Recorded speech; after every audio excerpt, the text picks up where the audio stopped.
पाकिस्तान की मादनियात में सरमायाकारी के लिए दुनिया भर को दावत। पाकिस्तान मिनरल्स इन्वेस्टमेंट फोरम का आगाज आज होगा। गैर मुल्की सरमायाकारों और माहिरीन की आमद जारी। कई ममालिक से वफूद इस्लामाबाद पहुँच गए। वफाकी वजीर पेट्रोलियम अली परवेज मलिक कहते हैं अमरीका, सऊदी अरब, चीन, तुर्किया और आज़रबाईजान से मेहमान आए हैं।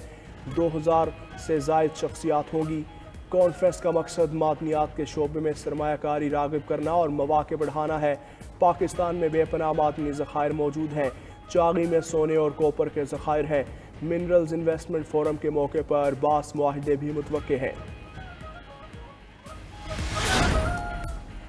अमरीकी वज़ीर ख़ारजा मार्को रूबियो का पाकिस्तानी हम मनसब इसहाक डार से टेलीफोनिक राबता। दो तरफ़ा ताल्लुकात, इलाक़ाई सलामती और मुआशी ताउन पर तबादला ख्याल। अफ़गानिस्तान में मौजूद अमरीकी फ़ौजी सामान का मामला हल करने पर भी इत्तफ़ाक़। इसहाक डार ने कहा पाकिस्तान अमरीका के साथ शराकत दारी को मज़ीद मुस्तहकम करने के लिए पुरअज़्म है। मार्को रूबियो बोले पाकिस्तान और अमरीका के दरमियान मुआशी ताउन मुस्तक़बिल के ताल्लुकात के लिए अहम है। अमरीकी वज़ीर ख़ारजा ने दहशत गर्दी के खिलाफ जंग में पाकिस्तान की काविशों को सराहा।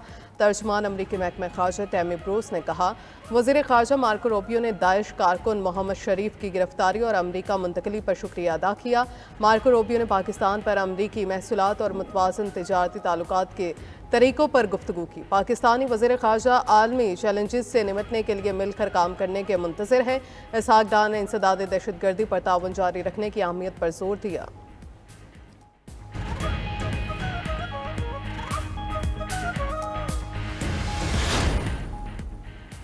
ट्रंप की टैरिफ वार से दुनिया भर में सरमाया डूब गया। बदतरीन खसारे के बाद आलमी स्टॉक मार्केट्स क्रैश। यूरोपीय स्टॉक मार्केट्स में सरमायाकारों के 540 अरब डॉलर डूब गए। फ्रैंकफर्ट टैक्स इंडेक्स 800 पॉइंट्स गिर गया, 19,789 पर बंद। लंदन FTSE इंडेक्स 352 पॉइंट्स की मंदी से 7,702 पॉइंट्स पर बंद। पेरिस का CAC इंडेक्स 347 पॉइंट्स की कमी से 6,927 पॉइंट्स पर आ गया। यूरो स्टॉक्स 600 इंडेक्स 22 पॉइंट्स की कमी से 474 पॉइंट्स पर बंद। अमरीकी स्टॉक मार्केट में भी मंदी। डाउ जोन्स इंडेक्स 349 पॉइंट्स की कमी से 37,965 पर आ गया। S&P इंडेक्स 11 पॉइंट्स की कमी से 5,062 पॉइंट्स पर बंद हुआ। 3 सेशन में आईफोन बनाने वाली कंपनी को 640 अरब डॉलर का नुकसान। जापान, जनूबी कोरिया, ताइवान और भारत की स्टॉक मार्केट्स में भी गिरावट रिकॉर्ड। पाकिस्तानी स्टॉक मार्केट में तारीखी तेज़ी तारीखी मंदी में बदल गई। अमरीकी सदर ईरान के जौहरी प्रोग्राम पर मुआहदे के लिए पुरुमीद। डोनाल्ड ट्रंप ने कहा ईरान के साथ बराह रास्त बातचीत जारी रहेगी। हफ्ते को बड़ी मुलाकात होगी। उम्मीद है ईरान के साथ मुज़ाकरात कामयाब होंगे। ये ईरान के बेहतरीन मफाद में होगा। अमरीकी सदर ने गजा को रियल स्टेट का नाकाबिले यकीन हिस्सा करार दे दिया। वाशिंगटन में इजरायली वज़ीर आज़म से मुलाकात के बाद मुश्तरका प्रेस कॉन्फ्रेंस में कहा गजा जंग ख़त्म होने में ज़्यादा वक्त नहीं लगेगा। फ़लस्तीनियों को गजा से दूसरे ममालिक मुंतकिल होना चाहिए। गजा को एक आज़ाद इलाका बनाएंगे। मजीद बोले टैरिफ रोकने के बारे में नहीं सोच रहे। बहुत से ममालिक टैरिफ पर मुज़ाकरात करने के लिए राबिता कर रहे हैं। दूसरे ममालिक से कुछ न कुछ दो के तहत मुज़ाकरात करेंगे। नेतन्याहू बोले इसराइल अमरीका पर टैरिफ ख़त्म करने जा रहे हैं।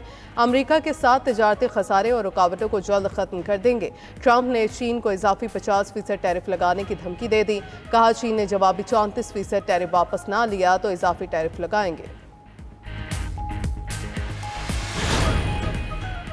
अमरीका में कानूनी तौर पर मुकीम गैर मुल्की तलबा भी गैर कानूनी करार। पाकिस्तानियों समेत 450 गैर मुल्की तलबा के वीज़े अचानक मनसूख।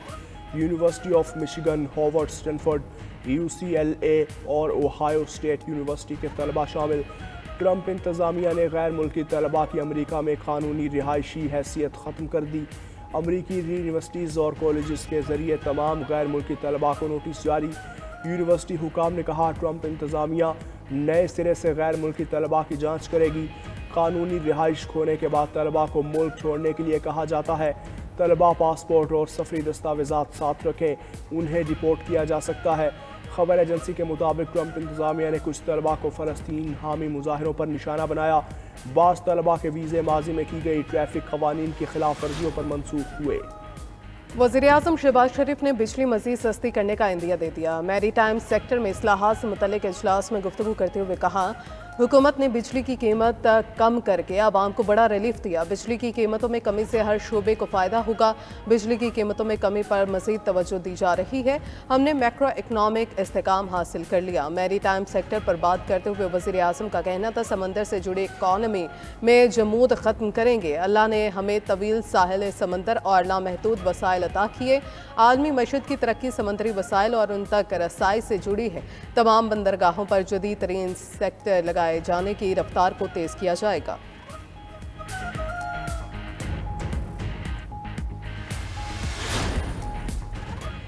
अमरीकी कांग्रेस में कानून साजी का पीटीआई से कोई ताल्लुक नहीं। चेयरमैन पीटीआई बैरिस्टर गौहर की मीडिया से गुफ्तगू। कहा, अमेरिकन कॉक्स ने ताहाल पीटीआई से कोई राबता नहीं किया। हमारा स्टैब्लिशमेंट से राब्ता हुआ लेकिन मुज़ाकरात नहीं हुए। मामलात का हल मुज़ाकरात से चाहते हैं। मुल्क और जमहूरियत के लिए बातचीत होनी चाहिए। ओपोजिशन लीडर उमर अयूब बोले, पार्टी इख्तलाफ पर हम जाने हमारा काम, किसी को तशवीश नहीं होनी चाहिए। आतिफ खान ने कहा, असद कैसर शहराम तरकई और मैंने पार्टी के सामने मामला रखा। कौमी असम्बली इजलास अपोजिशन और हुकूमती अरकान में ठन गई। अपोजिशन लीडर उमर अयूब को माइक न मिलने पर अपोजिशन का वॉकआउट। स्पीकर कौमी असम्बली अयाज सादिक ने अपोजिशन को रूल्स याद करा दिए। स्पीकर का अपोजिशन से कौमी सलामती कमेटी इजलास में शिरकत न करने का शिकवा। कहा, पीटीआई को कौमी सलामती की पार्लिमानी कमेटी के इजलास में आना चाहिए था।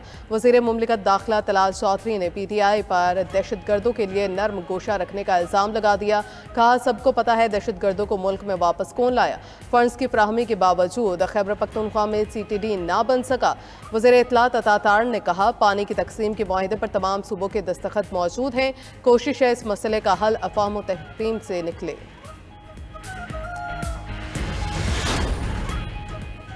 कराची की सूरत हाल पर एमक्यूएम और पीपल्स पार्टी की लफ्जी गोलाबारी। फारूक सत्तार ने पीपल्स पार्टी से 16 साल हुकूमत का हिसाब मांग लिया। न्यूज़ कॉन्फ्रेंस में कहा, नहरों के मामले पर आसिफ जरदारी का मुआवजा होना चाहिए। मुर्तज़ा वहाब मैंडेट चोरी करके मेयर कराची बने, अब इनको गवर्नर फोबिया हो गया। पीपल्स पार्टी आज चाइना नहीं रशियन और अमेरिकन कटिंग कर रही है। बयानबाजी से मुझे या गवर्नर सिंध को मत उलझाएं।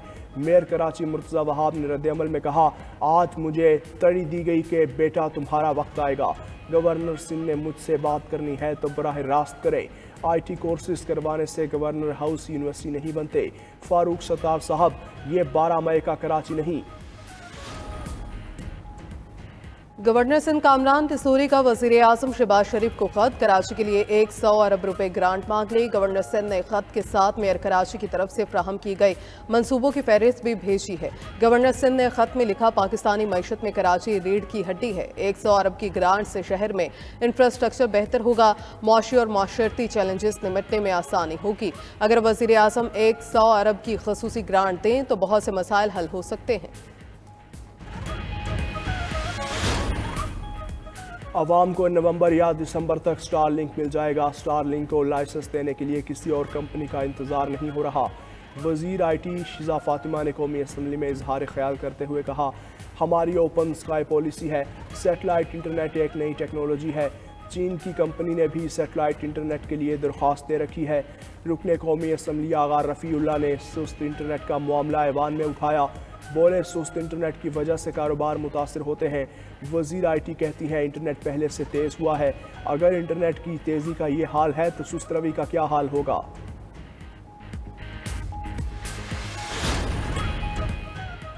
बाइनांस के बानी चोंगपिंग जाओ पाकिस्तान क्रिप्टो काउंसिल के स्ट्रेटेजिक मशीर मुकर्रर। बाइनांस के बानी का शुमार डिजिटल फाइनेंस के बासर रहनुमाओं में होता है।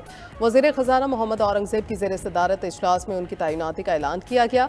वफाकी वज़ीर ख़जाना और पाकिस्तान क्रिप्टो काउंसिल के चेयरमैन मोहम्मद औरंगज़ेब का कहना है, यह पाकिस्तान के लिए एक तारीखी लम्हा है। हम दुनिया को वाज़ेह पैगाम दे रहे हैं कि पाकिस्तान जिद्दत के लिए तैयार है। CZ की शमूलियत के साथ हम Web3, डिजिटल फाइनेंस और ब्लॉकचेन पर मबनी तरक्की के जरिए पाकिस्तान को इलाकाई ताकत बनाने के अपने विजन को तेज कर रहे हैं। पाकिस्तान क्रिप्टो काउंसिल के CEO बिलाल बिन साकिब ने कहा, पाकिस्तान मालियाती दुनिया के मुस्तकबिल के लिए अपने दरवाजे खोल रहा है। यूरोपीय यूनियन ने सनती मसनूआत पर अमेरिका को ज़ीरो टैरिफ मुआहदे की पेशकश कर दी। यूरोपीय यूनियन के वज़राए तिजारत का लक्समबर्ग में इजलास। यूरोपीय ट्रेड कमिश्नर ने कहा अमरीकी मसनूआत पर जवाबी टैरिफ आयद करने की तैयारी कर ली। टैरिफ के लिए मसनूआत की फहरिस्त पर यूरोपीय पार्लियामेंट में कल वोटिंग होगी। अमरीका ने स्टील, एल्यूमीनियम और गाड़ियों की दरामदात पर $416 अरब से जायद का टैक्स लगाया।